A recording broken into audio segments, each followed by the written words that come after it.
Friends, hello everyone and welcome to this channel. In this video, I will show you and tell you how you can change the name of your Facebook page. Friends, please subscribe to our channel. Be sure to put your likes and write your comments under this video. And let's get started.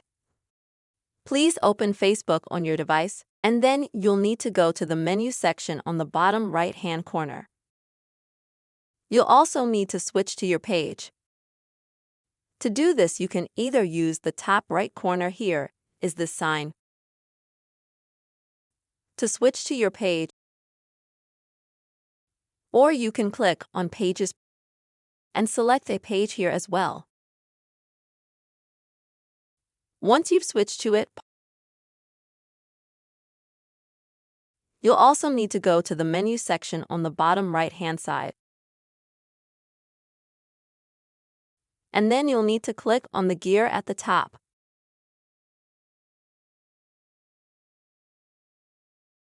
And scroll through the menu to find a setting called Page Settings.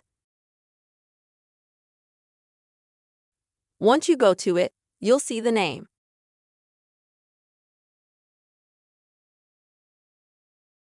And you'll be able to, for example, I just don't have a page. I'll show it a little bit differently, but this is what it's going to look like.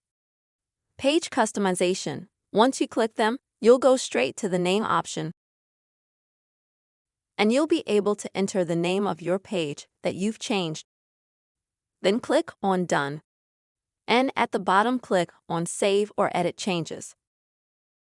After that, the name of your Facebook page will be changed. This is how you will be able to change the name of your Facebook page. I hope you found this video helpful and useful. Please put your likes, write your comments, and see you soon. Thank you for your attention.